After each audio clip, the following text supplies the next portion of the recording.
नमस्कार, स्वागत है आपका जीएनटी स्पेशल। आप देख रहे हैं, मैं हूं आपके साथ गुंजन दीक्षित। गुड न्यूज का नया पैगाम लेकर आज हम आए हैं और जीएनटी स्पेशल में आज बात करेंगे देश के सर्वोच्च नागरिक सम्मान में शुमार पद्म पुरस्कारों की। अब तक पद्म पुरस्कारों को लेकर देश में ये धारणा थी कि ये अवार्ड बड़े नाम वालों को दिए जाते हैं, लेकिन पिछले कुछ सालों में ये भ्रांति टूट गई है।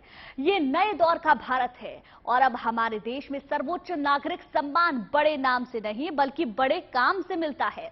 इस बार भी कई ऐसे लोगों को पद्मश्री अवार्ड से नवाजा गया है जो बेहद साधारण बैकग्राउंड से आते हैं, लेकिन जिंदगी में कड़ी मेहनत और संघर्ष से आज उन्होंने ये असाधारण मुकाम हासिल कर लिया है।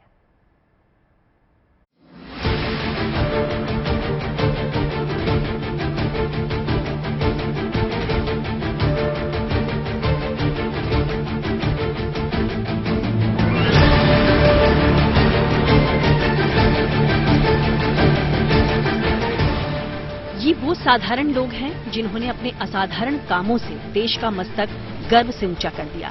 ये वो लोग हैं जिन्होंने जमीन से जुड़े रहकर आसमान की बुलंदियों को छुआ है।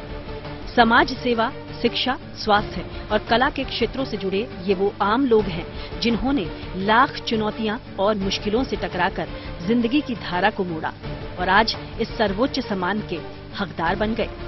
अब देश इनके अप्रतिम योगदान के लिए इन्हें पद्म पुरस्कार से सम्मानित करने जा रहा है।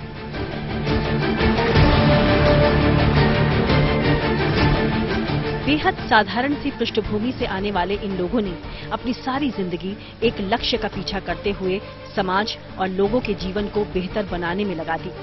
कुछ साल पहले तक यही माना जाता था कि पद्म पुरस्कार ज्यादातर उन्हीं को मिलते हैं जिनकी सत्ता के गलियारों तक पहुंच हो, जो बड़े घरों, बड़े लोगों और बड़े शहरों से ताल्लुक रखते हों। लेकिन पिछले कुछ सालों में ये सोच भी बदली है और ये सिलसिला भी। अब आम आदमी भी देश के इन सर्वोच्च पुरस्कारों से नवाजे जा रहे हैं। वे गुमनाम नायक जिनकी कहानियां सारे देश के लिए प्रेरणा का स्रोत हैं, जिनकी कहानियां समाज सेवा और देश सेवा की सच्ची मिसाल है।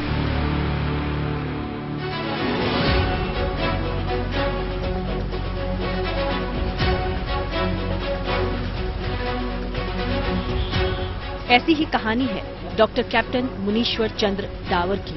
कभी भारतीय सेना का हिस्सा रहे डॉक्टर डावर ने 1971 की जंग में देश को अपनी सेवाएं दी थी। उस युद्ध और भारत की विजय को 50 साल बीत चुके हैं, लेकिन डॉक्टर डावर ने देश सेवा के सिलसिले को आधी सदी से थमने नहीं दिया है। 77 साल के डॉक्टर डावर केवल 20 रुपए फीस लेकर अपने घर आए हर मरीज का इलाज करते हैं।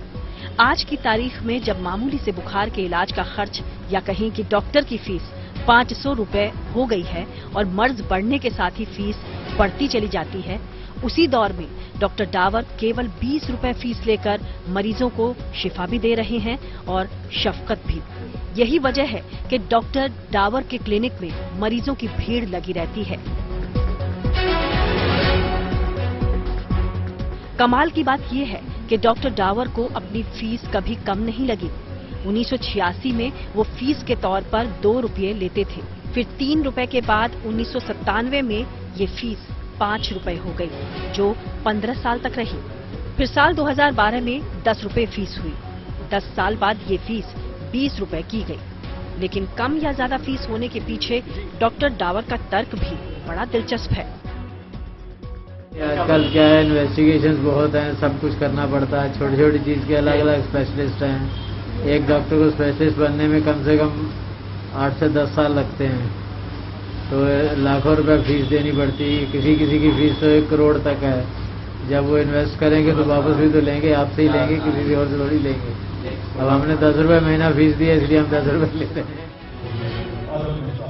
आज देश डॉक्टर डावर की सेवा के लिए उन्हें पद्मश्री से सम्मानित करने जा रहा है। डॉक्टर डावर के लिए ये सम्मान गर्व की बात जरूर है, लेकिन इसके बाद भी उनकी जिंदगी में ज्यादा बदलाव नहीं आने वाला। उनके लिए देश सेवा का ये सिलसिला यूं ही जारी रहने वाला है। हाँ, ये बात अलग है कि इतना बड़ा सम्मान परिवार के लिए जरूर भावुक कर देने वाला लम्हा है। वो तो बहुत खुशी है क्योंकि पापा जी ने बहुत सेल्फलेसली सेवा करी है समाज की। एंड दिस इज लाइक कहना चाहिए कि काफी टाइम से हमें था कि पापा जी को भी रिवॉर्ड्स मिलने चाहिए, बिकॉज उन्होंने ना तो पैसों का लालच किया है, ना मतलब सिर्फ समाज सेवा करी है। So we are really proud of him and I am very happy. मेरे बच्चे बहुत खुश हैं। ईश्वर की कृपा है कि पापा जी को इतना अच्छा अवार्ड मिला। कल्पना कीजिए कि ये 20 रुपए की मदद या डॉक्टर डावर की फीस आज के दौर में मरीजों को कितनी बड़ी राहत दे रही होगी। वास्तव में डॉक्टर डावर जैसे बिरले ही हैं जो दूसरों की तकलीफें कम करने में अपना सारा जीवन लगा देते हैं। हर भारतीय के लिए डॉक्टर डावर एक मिसाल है। डॉक्टर डावर को गुड न्यूज टुडे का सलाम। जबलपुर से धीरज शाह के साथ bureau report, good news today. और अब बात उस शिक्षक की जिनके नाम का डंका देश ही नहीं दुनिया में बज चुका है। हम बात कर रहे हैं सुपर 30 के संस्थापक आनंद कुमार की। शिक्षा के क्षेत्र में उनके योगदान के लिए उन्हें पद्म पुरस्कार से नवाजा जाएगा। आनंद कुमार का जीवन संघर्ष भरा रहा है। कुछ ऐसी ही कहानी है गुजरात के गिर की रहने वाली हीराबाई लोधी की, जिन्होंने तमाम संघर्षों के बीच अपना सारा जीवन शिक्षा की अलख जगाने और समाज सेवा के लिए समर्पित कर दिया।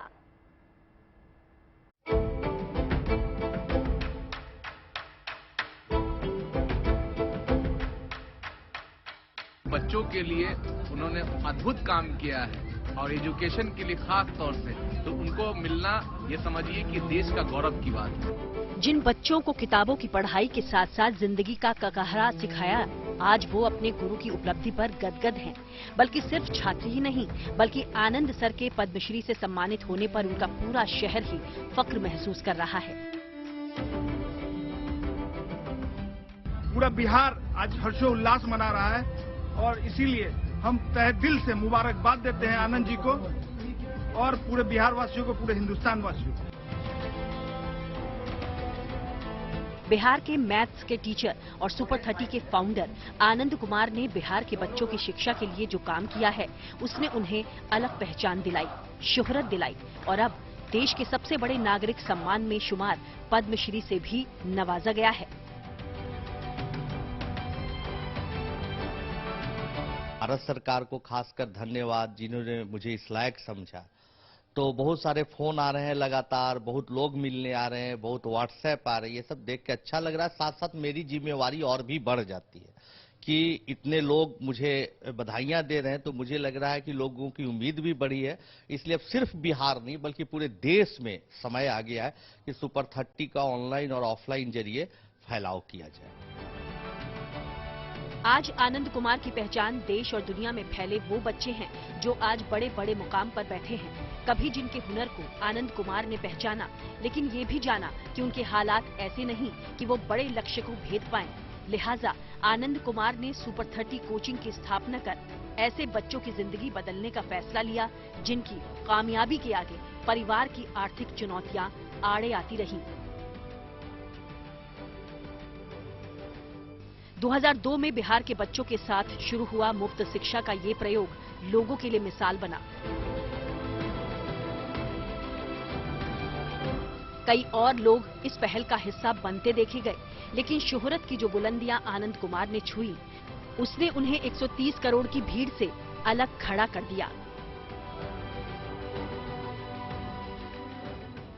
लेकिन बिहार और शोहरत दोनों से मीलों दूर गुजरात के सोमनाथ में एक शिक्षक ऐसी भी हैं जो पिछले कई सालों से चुपचाप हजारों बच्चों की जिंदगी बदलती आ रही हैं। सोमनाथ के जाम्बुर गांव में रहने वाली अफ्रीकी मूल के सीधी समाज की हीरबाई लोधी पिछले कई सालों से इलाके में अपने समाज के उत्थान का काम कर रही हैं।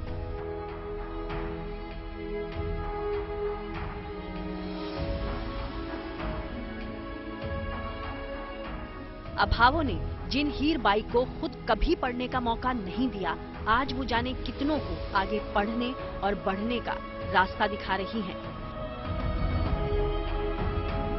सिद्धी समाज में शिक्षा को बढ़ावा देने के लिए पिछले कई सालों से हीरबाई निरंतर कोशिश कर रही हैं।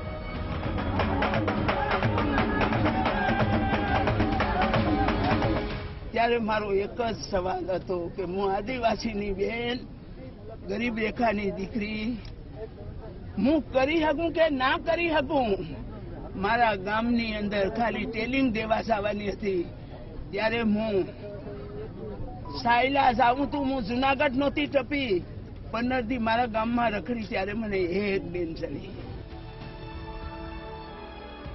इतना ही नहीं बल्कि पिछले कई सालों से सीधी महिलाओं को रोजगार दिलवाना और सामाजिक कार्यों के माध्यम से अपने समाज में बदलाव लाना ही उनके जीवन का मकसद बना हुआ है।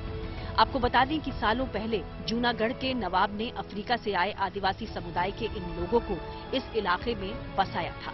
आज गिर के जंगलों में रहने वाले ये लोग सीधी समुदाय के रूप में जाने जाते हैं। हीरबाई इसी समाज से आती हैं। 14 साल की उम्र में शादी होने के बाद से ही उनका जीवन बेहद कठिनाइयों से भरा रहा था, लेकिन अपनी मुश्किलों को दरकिनार कर हीरबाई ने दूसरों की जिंदगी बदलने का काम शुरू किया। रेडियो कार्यक्रमों के जरिए विकास से जुड़ी सरकारी योजनाओं की जानकारी हासिल कर उन्होंने अपने काम की शुरुआत की। धीरे धीरे उन्होंने इस काम को ही जैसे अपने जीवन का लक्ष्य बना लिया। गांव के पुरुषों ने कई बार हीरबाई का विरोध भी किया, लेकिन हीरबाई अपनी ही धुन में आगे बढ़ती चली गई। भारत सरकार ने समाज को बदलने और शिक्षा के क्षेत्र में उनके अप्रतिम योगदान के लिए अब उन्हें पद्मश्री से सम्मानित करने का ऐलान किया है। आज गुजरात ही नहीं बल्कि पूरे भारत को हीरबाई पर नाज है। पटना से शशि भूषण और सोमनाथ से गोपी घांगर के साथ bureau report, good news today.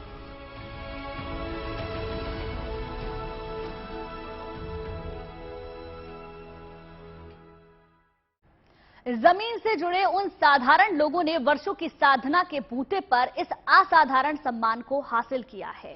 अब से कुछ साल पहले तक क्या आप सोच सकते थे कि झाबुआ में आदिवासी गुड़िया बनाने वाले लोग या फिर नालंदा के किसी 52 बूटी साड़ी बुनकर को देश का इतना बड़ा नागरिक सम्मान मिल सकता है? लेकिन अब ऐसा हो रहा है। आइए आपको दिखाते हैं इन आम इंसानों की खास कहानियां।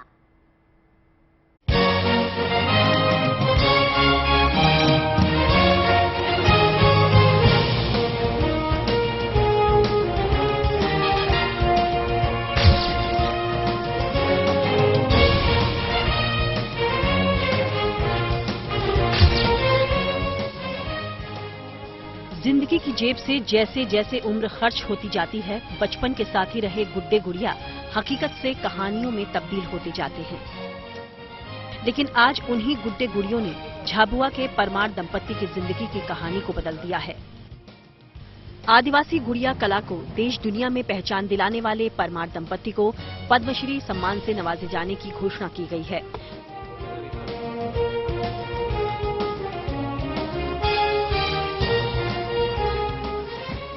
दोनों पति पत्नी इस हस्तशिल्प कला से करीब 30 साल पहले जुड़े हैं। रमेश और शांति परमार ने कभी ये सोचकर इस काम की शुरुआत की थी कि इन रंग बिरंगी गुड़ियों का कारोबार कर घर की दाल रोटी का इंतजाम होगा। लेकिन उन दिनों तंगी का दौर कुछ यूं था कि गुड़िया बनाने का सामान भी खरीदना एक बहुत बड़ी चुनौती थी। हर चुनौती को पार कर रमेश और शांति परमार ने आगे बढ़ना जारी रखा। 1993 से अपना सफर शुरू कर वो धीरे धीरे इस काम में पारंगत होते चले गए। अपने काम को पूजा मान इसमें इतनी महारत हासिल कर ली कि इन्हीं गुड़ियों की बदौलत आज परमार परिवार के घर में खुशियों के बेहिसाब रंग भर गए हैं। 30 वर्ष पूर्व हमारे शांतिबाई परमार जो हमारी पत्नी है, इनको टीसीपीसी सेंटर जो उद्यमिता विकास केंद्र सेंटर है, वहाँ पे आदिवासी गुड़िया की ट्रेनिंग दिलवाई थी। और जब से हम आदिवासी गुड़िया का काम करते आ रहे हैं, उस समय गरीबी की वजह से कपड़ा खरीद नहीं पाते थे, इधर उधर से कपड़ा लेके गुड़िया का काम शुरू किया। फिर हमने इंदौर जैन भोपाल में गुड़िया विक्रय के लिए प्रदर्शन किया, वहाँ पर गुड़िया बिक्री की और उस समय से अभी तक करते आ रहे हैं। और कल शाम हमें दिल्ली से फोन पे आया कि आपको पद्मश्री से मतलब सम्मानित किया जाएगा। शांति परमार ने इस कला को दूसरों को सिखाने से कभी परहेज नहीं किया। अब तक वो करीब 500 से ज्यादा महिलाओं को इस कला में पारंगत कर चुकी हैं। दोनों पति पत्नी अब भी कई जगहों पर गुड़िया बनाने की ट्रेनिंग देने जाते हैं। बेहद साधारण परिवार से ताल्लुक रखने वाली शांति परमार दिन भर इसी काम में जुटी रहती हैं।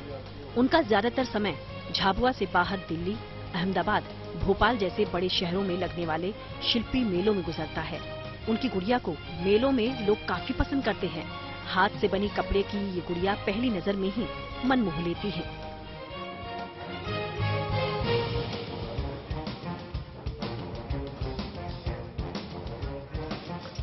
लेकिन कुछ इसी तरह मन मोहती है बिहार के कपिल देव प्रसाद की बुनी 52 बूटी वाली साड़ी। झाबुआ के रमेश और शांति परमार की ही तरह बिहार के इस लाल को भी अपनी माटी से जुड़ी लोक कला को बढ़ावा देने के लिए सम्मानित किया गया है। नालंदा का ये लाल बरसों से यूं ही एक खोती हुई परंपरा को अपनी मेहनत के धागों से बुनता, बचाता और बढ़ाता आ रहा है। बसवन बिगहा गांव के रहने वाले बुनकर कपिल देव प्रसाद को पद्मश्री सम्मान मिला है। कपिल देव प्रसाद को ये सम्मान बुनकरों के लिए किए जा रहे कामों और 52 बूटी कला को राष्ट्रीय स्तर पर पहचान दिलाने के लिए दिया गया है। कपिल देव प्रसाद बहुत ही सामान्य परिवार से आते हैं। आज इतना बड़ा सम्मान पाकर वो फूले नहीं समा रहे हैं, लेकिन सम्मान मिलने की खुशी के साथ साथ उम्मीद इस बात की भी है कि जिस कला को सरकार ने याद रखा, अब उसे ग्राहक भी याद रखेंगे। हमको कभी सोचत भी नहीं था, हम तो बहुत खुश हैं। बहुत अच्छा लग रहा है जी, बहुत अच्छा लग रहा है कि सरकार हमें याद किया। ऐसी बहाने ग्राहक लोग को याद करेंगे, मेरे यहाँ आ जाएंगे, मेरे हमसे कुछ बनवा देंगे तो आमदनी बढ़ेगा। बता दें कि साल 2017 में आयोजित हैंडलूम प्रतियोगिता में खूबसूरत कलाकृति बनाने के लिए देश के 31 बुनकरों को राष्ट्रीय पुरस्कार के लिए चुना गया था। इनमें नालंदा के कपिल देव प्रसाद भी शामिल थे। ये हस्तकला से तैयार की जाने वाली एक विशेष साड़ी है। साधारण सूती और टसर के कपड़े पर हाथ से की गई कारीगरी वाली ये साड़ी खूबियों के लिए जानी जाती है। पूरी साड़ी में एक जैसी 52 बूटियां यानी मोटिफ होती हैं, जिसके कारण उसे 52 बूटी कहा जाता है। 52 बूटी मैंने कला है, एक कपड़े में जो बूटी डालते हैं साड़ी, बेडशीट, इस सब पर, पर्दा पर, तो जो बूटी बनाते हैं उसी को लोग 52 बूटी कहते हैं। पहले साड़ी में कम से कम 52 बूटी दिया जाता था हाथ से, तो उसी को 52 बूटी नाम है। उम्मीद यही है कि पद्मश्री मिलने के साथ ही कपिल देव प्रसाद की 52 बूटी साड़ियों को अब देश भर की महिलाओं तक पहुंचने के लिए ज्यादा वक्त नहीं लगेगा। यानी सम्मान के साथ साथ इनके द्वार पर अब समृद्धि की भी दस्तक होगी। Bureau report, good news today. और अब बात उन संगीतकारों, गायकों और रंगकर्मियों की जिन्होंने अपनी कला से समाज को रोशन किया है, नई दिशा दी है। यूं तो ये कलाकार किसी सम्मान के मोहताज नहीं, लेकिन सालों की इनकी तपस्या और कोशिशों को नई पहचान मिलना बेहद जरूरी है, ताकि समाज इनसे प्रेरणा ले। इनकी दिखाई राह पर चलकर बाकी कलाकार भी चमके और निखरें। यही वजह है कि इन लोक गायकों और कलाकारों को पद्म पुरस्कारों से नवाजा जा रहा है।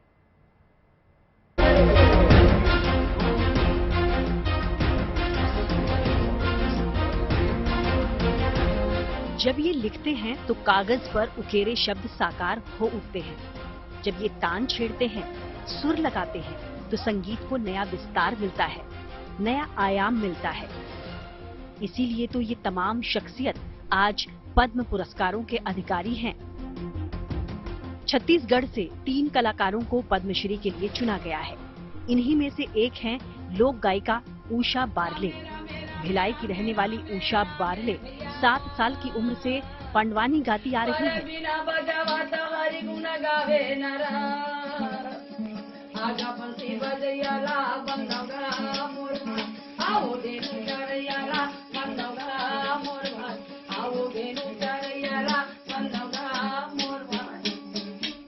कपालिक शैली के पंडवानी गायन में उषा बारले अंतर्राष्ट्रीय पहचान रखती हैं। ये अब तक 12 से ज्यादा देशों में पंडवानी गायकी की प्रस्तुति दे चुकी हैं।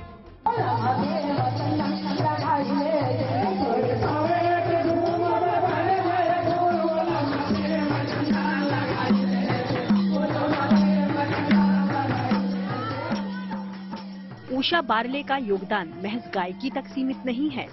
इस विधा के विस्तार को भी ये बड़ी शिद्दत से अंजाम दे रही हैं।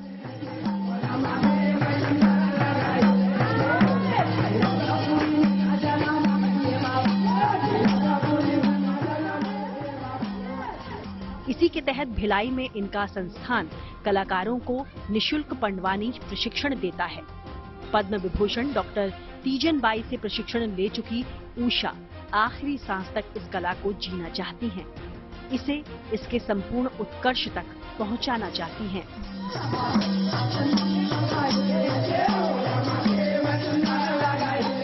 बोलिए श्री वृंदावन बिहारी लाल की जय। गणपति चरण मनाई के और व्यास देव धरी ध्यान।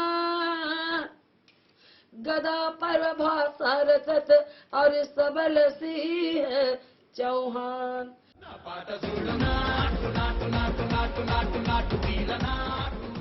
RRR के म्यूजिक कंपोजर MM कीरावानी भी पद्म पुरस्कारों से सम्मानित किए जाएंगे। इनके रचे गीत नाटू नाटू की कामयाबी पर पूरा देश झूम रहा है।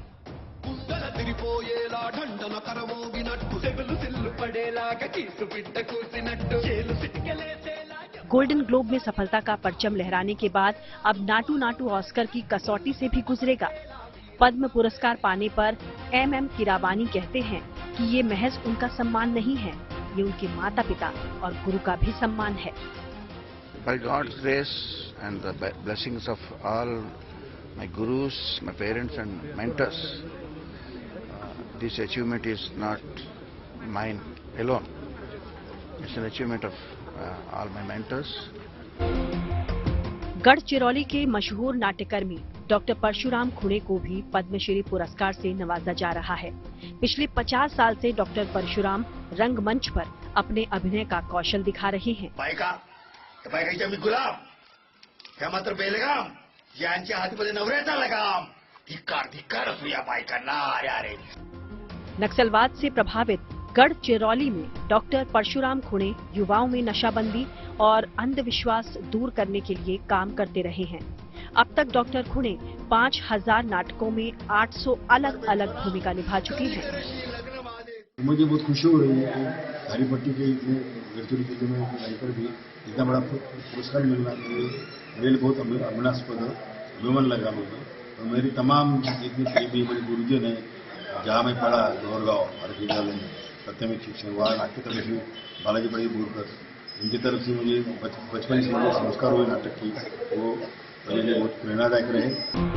वडोदरा के मशहूर लेखक और गायक हेमंत चौहान को भी पद्मश्री से नवाजा जा रहा है।